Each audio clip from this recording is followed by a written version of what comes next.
Hi, my name is Groggy Dog, and today we are doing my marathon submission for 1980X, the No Cutscenes run. I currently have third place in this run, and I have the world record in the other run, which is the full story. As you may guess, it is just the same thing, but you don't skip out and do level select. You watch the whole thing. It's about 11 minutes longer, and honestly I love it because this game has great cutscenes. But 1980X is a super underrated game, in my opinion. It is a love letter to the 80s arcade scene, and sort of tells the story of the kid through 5 arcade games that are sort of in fiction. Now, the kid is going to sort of meta star in the first one, this beat 'em up here, Beating Heart, but the rest of them are going to be played in fiction, and are going to relate to the story that we'll miss out on. I think this game has some of the most amazing music I've seen from an indie game, and these pixel art cutscenes, top-notch across the board.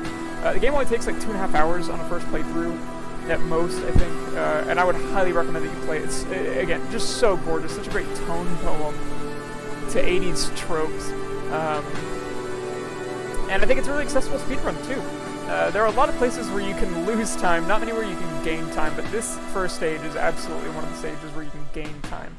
Beating Heart is going to be a 2-button fighter based on some of the early like, Streets of Rage games. We're going to be here in the subway station and make our way through the city. We can jump and punch. We're going to jump because it's faster. We move with WASD. And you're going to see me stutter my punches here. That's one of the most important mechanics. If we don't stutter our punches, we're going to knock them down. Now, knocking down is okay if we kill him. Also have to be really careful with this guy. He has a weird reach, and he can punch you down. You kind of have to keep moving and punch. He's the only one you have to do that with. We're also going to try and punch off screen. We know how many enemies are going to be there. We don't know exactly where vertically on the screen they're going to spawn, but we can guess and kind of corral them together. Great that Glam came here early. Whoops, missed that last punch. We're going to head to the next session. That was a great time. I started speedrunning on River City Girls. That was the first one I really took seriously, and so playing a beat 'em up like this was really nice. I felt very comfortable. Got knocked down there. We are going to do our best to not die. You can die and still have a good time, but obviously we want to not. Again, a lot of punching off screen just because it makes it a little bit easier. We know where they're going to be spaced. We're going to move past these guys. Again, the green mohawk is our biggest issue right now, as is this beefy boy coming up behind me. He's going to throw me if I'm not careful. Yeah, sure enough, he's going to knock my socks off. So we're going to be very carefully corral these. I'm really low on health, which is very scary. Gonna go in. Yeah, okay, so that's fine. Again, not ideal, but we can still PB with it, no problem. Alright, get revenge for that. We're gonna go ahead and walk out punches too. As much as possible, just like any other beat 'em ups we want, we're gonna try and move these people up and hit as many of them down at a time as possible. Those motorcycle guys I can pretty much ignore, but everyone else I'm gonna fight. So again, this combo right here is the worst. That was really good spacing, fortunately. Only to get shoved down, bummer. Always the RNG would beat him up. But that combo of Big Boy and Green Mohawk is scary. Even this one is not fun at all. I'm going to try and separate them just because, again, they have different reaches. And Riot, the guy with the Green Mohawk, really nasty reach. Alright, we know that there's a bunch of people off screen. I'm going to go ahead and knock them down and start working on these guys and get them to come a little bit closer to me. That's fine. Ideally, we kill them in one go, but if not, it's not that big a deal. Again, the reach on some of these guys is really problematic, because while you're trying to punch somebody else, they'll interrupt your combo. Motorcycle guys, jump kick. Yeah, great. And now we're essentially done with the level. We're going to sort of transition into the cutscene here, and then exit out. We have defined exits for each stage. They're listed in the rules on speedrun.com. For this one, it's going to be this hooded figure. He's going to jump off the wall, and as soon as he's off the screen, we're going to cut it. Alright, there we go. We're going to quit out. Nice and fast. Yeah, good time on that one. The world record on that is like 3:27, I think. 3:27, 3:29. So there's a lot of time left to be saved on that. But for a third place run, this isn't bad. Unfortunately, we do have to watch this every single time. They didn't build a skip into the menu. So it's not actually loading time. It's based on the music cue, so we gotta wait. But next we're going to do Out of the Void. Out of the Void is a space shooter. It is an auto-scroller, so we can't speed up here, except on a couple of the boss fights we can shave off a second or two if we're mashing buttons real good. Otherwise, the real issue here is that we only have 3 hits on our craft.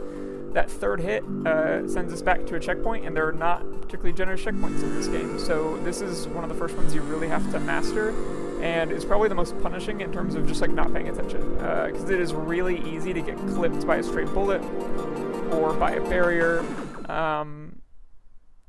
and lose what was otherwise a very good run. Again, just totally awesome soundtrack that we're going to get on 1980X. I adore this. This also is super nostalgic for me, this kind of game. You'll see the score and the high score meaningless. There's no way to achieve that high score. You're way, way, way lower than that. We're mostly just going to be spamming this button. Again, these guys can hit us from off screen. You'll see a little pink bullet flying by. And then we're going to want to focus on killing those yellow enemies. They're going to give us a couple upgrades. Speed, gun, and then we'll double up our gun later. We can also hold down space and charge our shot. Now, luckily, these patterns are the exact same every time, so we can learn where to stand. And right now, the bottom is best for here. I don't need to kill that. Just kind of keeps me engaged, because I feel like if I don't do stuff, then I'm more likely to forget. 10,000 points, not going to do anything for us. That's fine, though. Avoid the bullets carefully, and knock out that yellow enemy. Grab the upgraded shot.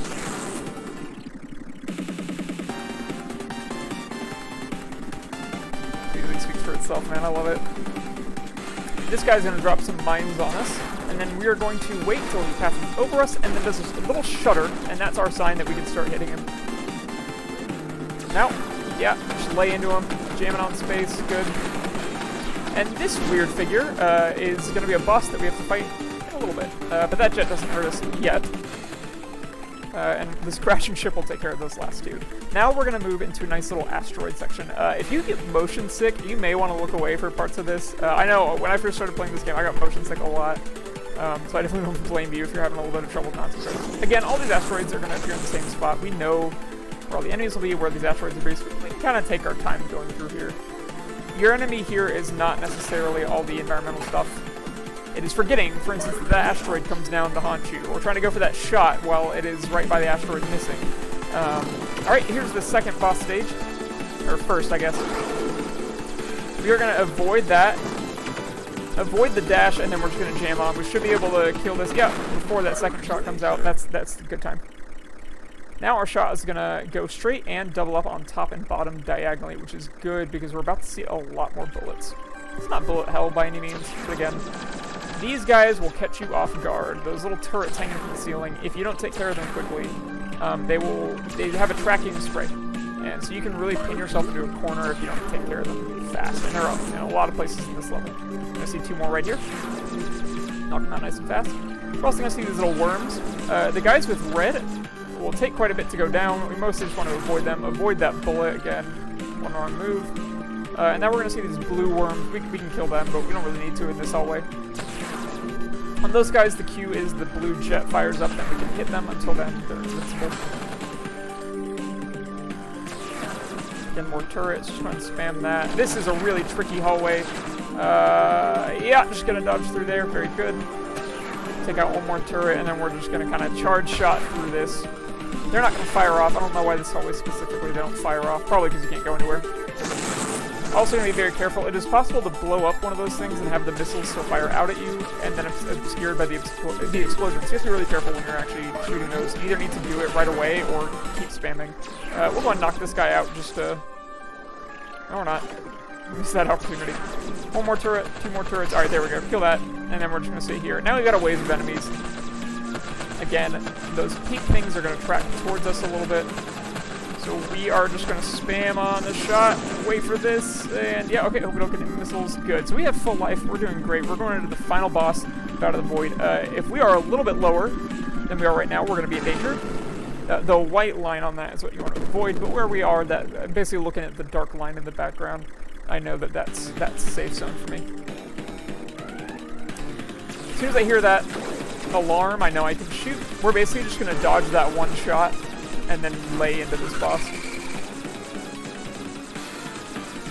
Again, this is pretty much the only spots where you can make up time. It's just how fast you lay on this boss. Ideally, you don't see that second green shot. We did. We lost about a second doing this. That's fine.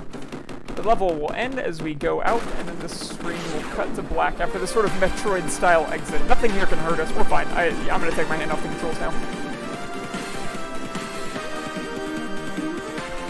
Climactic music. I hear a bell. Black, good. A couple of these cuts are really dangerous because if you mess up, you are locked into a cutscene for a few seconds and can't escape. So you really have to nail those.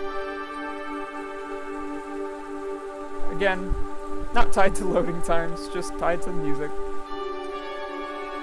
It's very atmospheric, though. I mean, genuinely, I love the vibe that this game has. Next, we're going to go on to Runaway. Runaway, we definitely can make up time by being perfect. It's pretty hard to nail this one. But depending on how well we do this, we can make up some time. This is going to be a racing game like Cruisin USA, so it's not going to be like a Mario Kart speedrun where we are cornering really well and making up in time with optimal lines. We can't actually affect that. Basically, what we're going to have to do is dodge other cars on the road and minimize braking. There are going to be a few turns that if we're going at max speed, we're going to wipe out, or we're going to crash into a tree. Not all of them, so you're going to have to know which ones. But you're going to see in the lower right, we're going to get up to about 250 kilometers per hour at the max, I think. Ideally, we never drop below 200. If we get to like 190, that's fine. But for the most part, we're going to jam out. Again, excellent music. I love this classic style. I sing along to these all the time, so I'm really trying not to. Alright, nearing 250. This green van is gonna be our first. Oh wait, no, sorry. One more. We're gonna keep going. This turn, gonna just lay off the turn to get past that van. The next turn is the first one we have to brake. Again, I'm not even really gonna brake. I'm gonna let off the accelerator, try and hit 190 to 200 kilometers an hour, and then lay on the accelerator again. So again, not so much braking as much as just not accelerating into the turn. We're going to have another turn here where we have to sort of check ourselves. That van on the left is going to be problematic if we don't... Yeah, okay, perfect that time. Just about 200. I think I saw like 198. That's fine. But if we don't lay off the accelerator, we hit that van. And if you hit a car, then you bounce off and you slow down. And especially in the later parts of this run, if you've done the rest well and then hit once, you're going to get mobbed by a bunch of cars, and they will each hit you, and they will lose time for every single one of those. Hit the checkpoint. We don't have to worry about time, obviously. This is where it gets a little bit tricky. We are going to be careful, but these roads are actually a little bit more forgiving on the turns, except for this one. Pixel perfect. We're skirting the edge as closely as possible.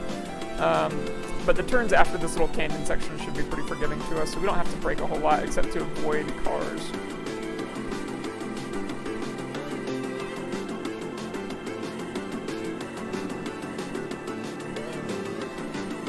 Yeah, again, not braking, just laying off the turn. Yeah, nice. Thread the needle there.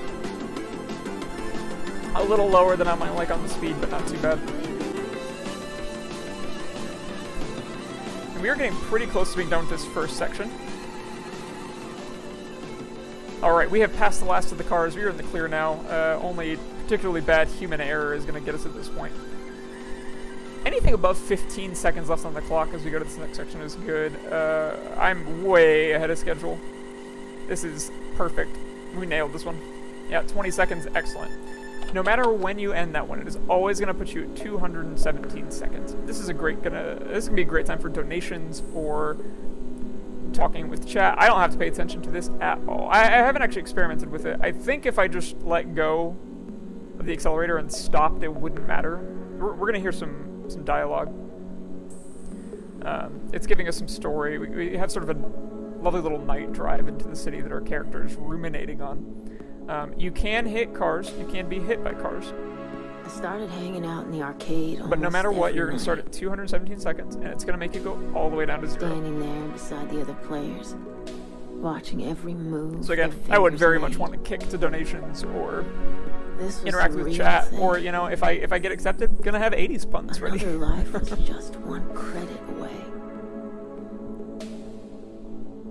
I think the story of this game is simple but worlds, enjoyable. a new meaning. Again, more than anything, this game is an experience. None of the gameplay is super technical. None of it is, you know, Dark Souls level hard or anything. It's setting an emotion and setting a feeling, and I think it does it really well, especially if the 80s are something that you remember or feel passionate about. I was born in 1990, so I was not alive during this time period. The rush of the highway. But, you know, I think I grew up on so many of those 80s tropes that this is still there was a way speaks out. to my aesthetic and sense of storytelling. I also think Maya, who voices the kid, on the horizon. Great job of sort of that disaffected punk attitude. I'd drive all night to get to that place. A gorgeous guitar lick and the synth right there. This game is such a sonic treat too. I'm gonna ride the edge here because I know that nobody's gonna get in my way. Again, doesn't really matter. Oh, love that riff. I've done this so many times now, and I never get tired. Never get tired of this music. This game was released in 2019. It came to the Switch in 2020, which is how I first played it. But I did a speedrun on PC.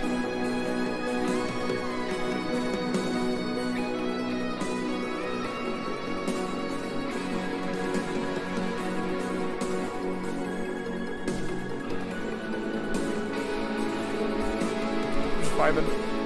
This is good stuff every time. There is going to be a part 2 released. The story is sort of to be continued in the game. Don't know exactly when, but we know it's coming. It was about transformation. For every visit I made, every game I uncovered, every move I mastered, I felt stronger. I always wish that they had different More billboards. confident. You always see the same two rotating through, but... Alright, we are on the bridge, so we are nearing the end of this level. Some guys said I was nothing but a dreamer, completely out of touch with reality. This game needs 2 conditions to be met. But We have I to be don't know. 0 seconds on the clock, and we need to be at Down 0 here, kilometers per I hour. was So what we're going to do free. is just jam on the brake I at was 3 in seconds left. control. That'll take us down. No one told me where to Otherwise go it'll slow you down on or that what point. to do. Alright, 2... The only bad part about it was 1. having to come back Break. up to the real world.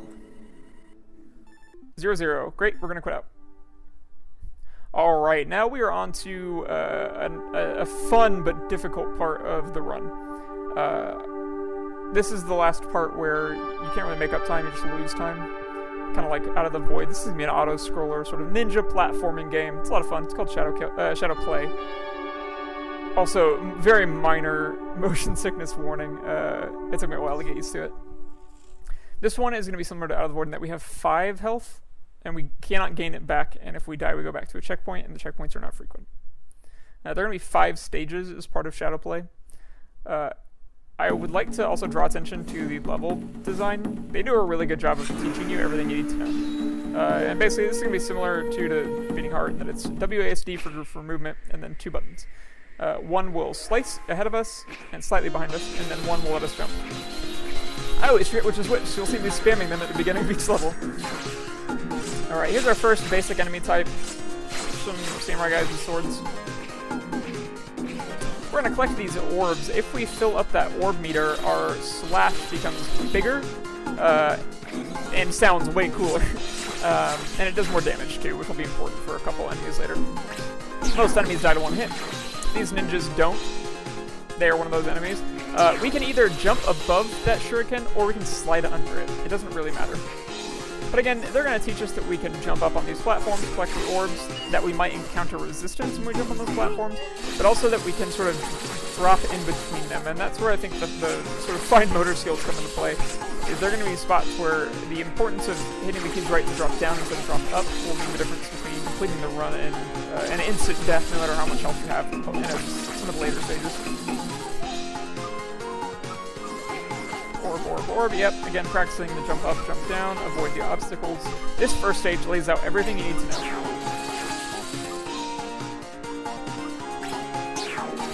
Again, we can jump over or slide under, it doesn't matter. Sliding is just holding down. Orb, orb, orb, orb, orb, orb, orb, orb, orb, orb, orb, orb. Mask. And we're just about done. with stage 1. We're gonna have this spirit come in and knock some energy down at us. The faster we kill the spirit, the fewer those we see, so we can gain time every time we see one of those. That's the end of stage 1, that's first checkpoint. Smooth sailing so far. Again, one of those things where, like, as soon as you stop paying attention, you hit those little spikes, and that's instant. That's instant reset. Doesn't matter how much life you have. Falling into pits and getting hit by those spikes, either from the side or up above or down, those will be instant deaths. Getting hit by enemies is going to be just 1 life off of the 5. Getting orbs gives us like 10 points, but has absolutely no other effect once we're full up. If you get hit at all, you will lose a little bit of your orbs and have to pick some more up to get back to the max capacity.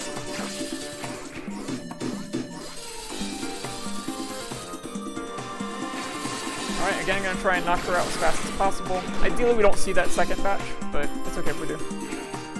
Don't lose a lot of time. Alright, this next one's going to be a fake out. Oh, sorry, this one's a fake out. There we go. It's going to teach us to avoid those poles. Again, they are instant death. As long as you're on the upper platform, we're fine. They won't ever catch up to us, no matter how far back we are. As long as we're up top. We're going to hang out here in the middle, kill this guy, and then we don't have to do anything.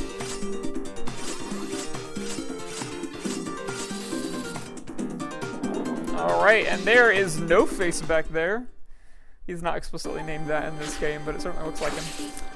It's stage 3 coming here. We're falling down a waterfall. There are just a few spots to this. Again, all this is going to be predetermined. We know exactly where they're going to fall, what's going to happen. Alright, we're going to see 12 orbs. No point in collecting them other than it makes me feel good. Some fish come up from the bottom. Slice, slice, slice, slice. Slice, slice, slice, slice. That one in particular is tricky. It can really catch you off guard if you forget your positioning. Alright. 12 more orbs and onto the final bit of this stage. This is kind of a nice breather. You're going to see some masks come from the upper right. Some fish from down right. And then some ninjas from the top left. And then we can just use that very small space behind us to slice them. Now onto what is definitely the most difficult part of this run. This part is really punishing and has a lot of those pits that you see is teaching us to jump over. Again, if we fall into one of those, that's the end. We go back to the beginning of this stage. Not the whole thing, obviously, just this stage, but that's essentially run over. It's a fake out. They do 2 ninjas every time, except for that one, just to catch you off guard.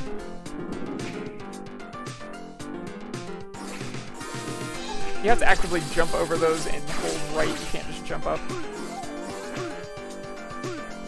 We're gonna get some masks up there, but we're also gonna get some masks down below and just knock them out real quick. Yeah, ninja. Alright. Now we can, with the fully upgraded sword, we can just slice them as they get on screen. We don't have to wait. That doesn't save any time. They're gonna spawn on a timer no matter what. I'm gonna wait for some boulders to go up above. And now we're doing some jumping. Again, this is where just not paying attention can kill you.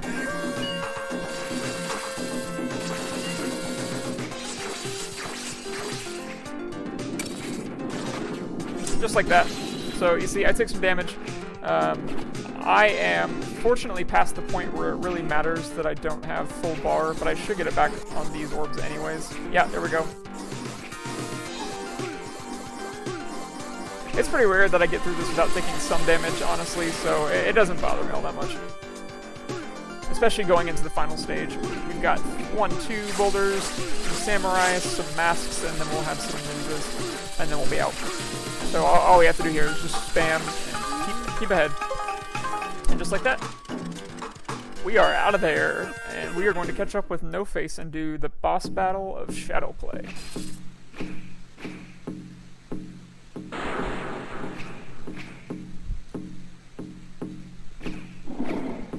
This part, like everything else in this game, well, almost everything else in this game, is predetermined. We know where this boss is going to strike at all times. It's going to give us some platforms. You'll telegraph bottom, top, or mid. We just have to avoid it. Getting hit just takes 1 health off. It does not send you back to the start, fortunately. There are no pits to fall in this level, but there will be an interlude in which we have to avoid some spikes. That's the only way to really screw yourself in this one.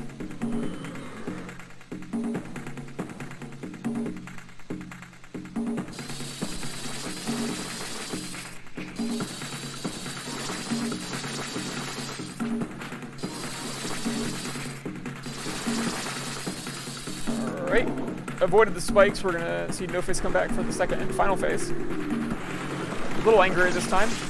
Gonna do a little fake out up top and then catch it in the middle. Again.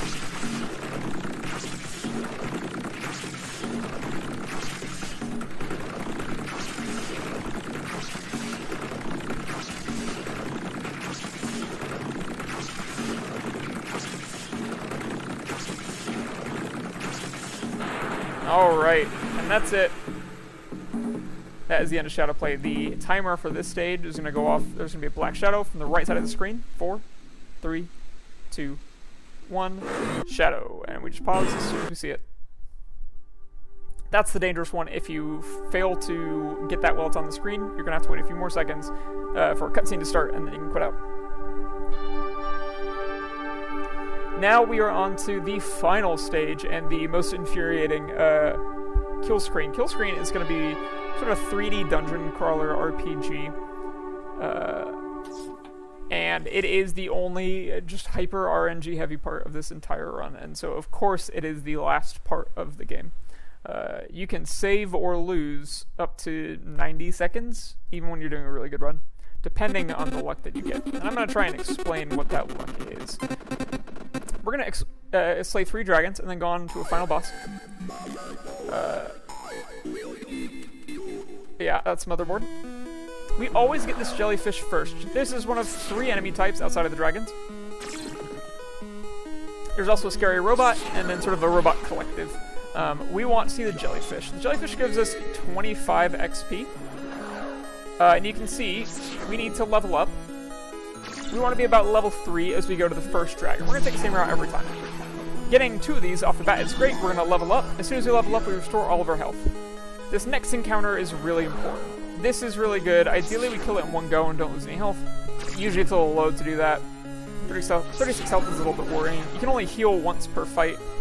And each of these enemies has weaknesses that are static and you know. So getting this many jellies is good because they do not do that much damage. I'm going to heal. Yeah, save some because it can be really scary to be on the wrong end of an attack coming up by another enemy. So we're going to get that out.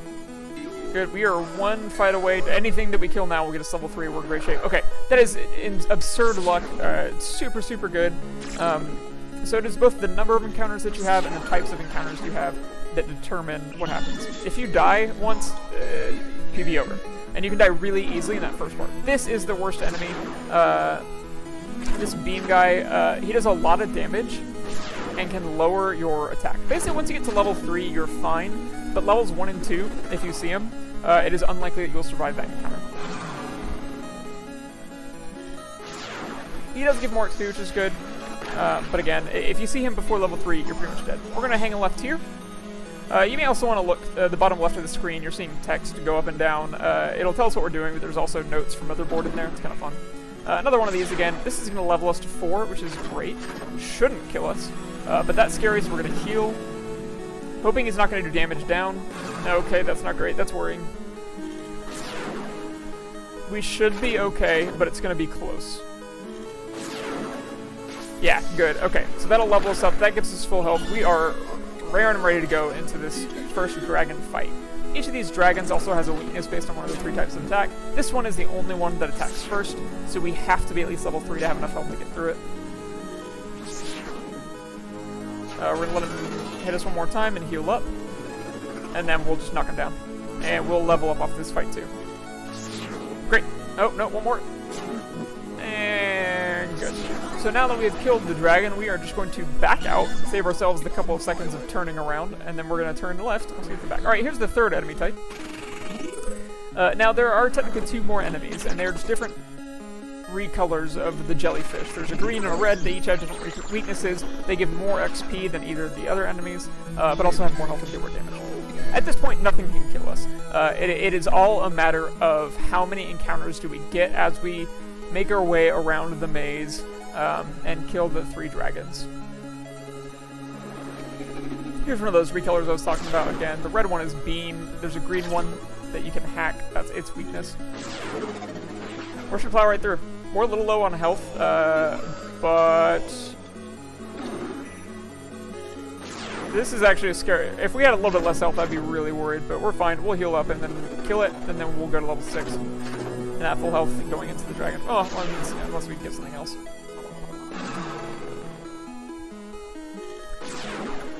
I've always really struggled with getting a sense of how well I am doing in this. Even if you don't die, you're really just hoping that the RNG goes your way, you don't get too many encounters. You also need enough that you're the appropriate level. But if you hit like level 9, by the end of it, you know you've spent too much time. Level 8 is where you want to be going into the final dragon. So that means you've had sort of a minimal number of encounters. Great, here's the dragon.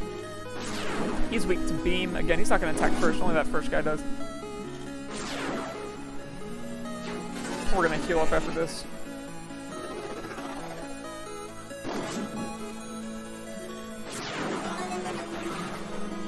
Great, that's level 7. Again, gonna back up, turn right. Oh, nope. First encounter.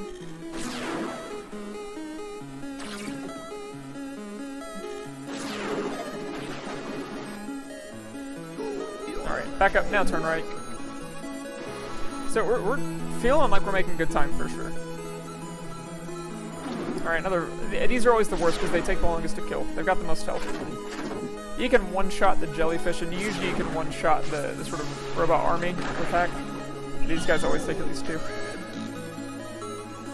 So again, we are at level 8 right now. We do not want to go much higher than that. I mean, obviously it's okay if we do, but it's just a bad sign for us. It means we almost certainly have spent too long in here to get a personal best.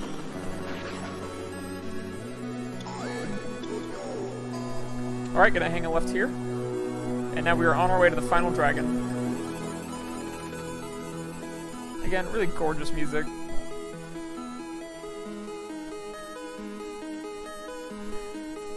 Alright, any encounters? No, so super good down the back stretch as we get the final dragon who's weak to hack. Now, I'm going to do something after we get done with this fight. I'm going to attempt to back up.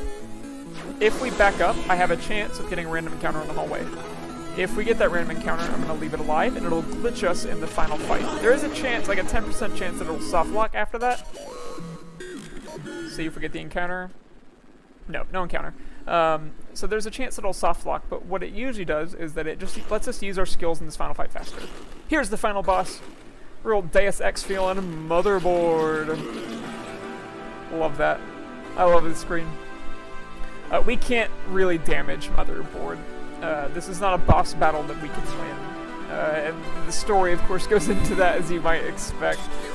But instead, what we're going to do is use all of our moves once, and then use the attacks one more time. Once we've used all the attacks twice, we're done with the fight, and we just have a final cutscene to watch.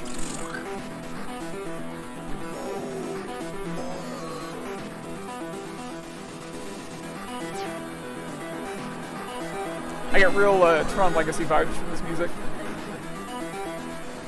So again, there goes Motherboard, taking off our skills. That's good, that's what we want to see.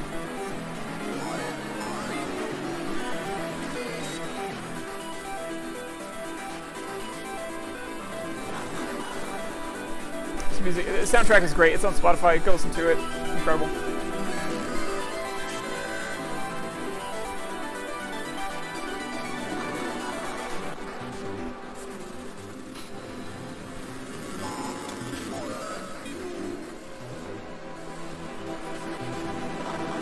Usually when I'm running this, I have my timer up on a second monitor, and I turn the monitor away from me because I get so stressed during this final part. It's just so much waiting after this.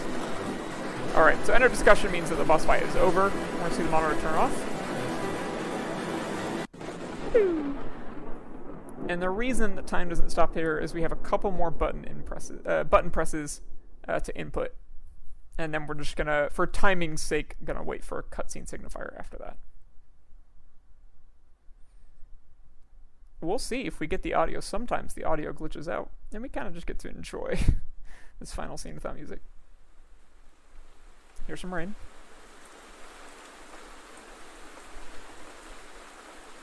Here's going to be the final input. I'm just going to jam on spacebar to stand up. What happened that night? I honestly couldn't say.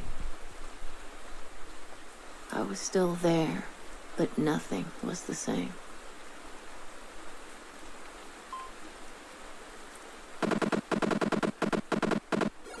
Alright, yeah, jam on the spacebar until it goes away. Okay, and that was the last input. So now we're going to see all of our friends and enemies from the 5 stages represented. Beating Heart, Shadow Play, Runaway. Love that car. Out of the Void. And of course, Kill Screen, get one of those dragons. The game was not over. Alright, screen's gonna go black, and then it's gonna be the 1980X title card. As soon as we see the title card, it's time. Just beginning. Time, excellent. And that is the 3rd place run for no cutscenes. Went great, felt really good about all that, except for Out of the Void, which just took too long on the bosses, lost time. Only a few seconds. There's our to be continued. Hopefully a new game coming soon. Again, I adore this game. I love the heck out of speedrunning it. That last part can be so infuriating. But it's fun. I think, you know, it's a good interactive one for chat because everyone has those 80s tropes, you know. Thank you so much for watching, and you know, I hope you consider this for your marathon.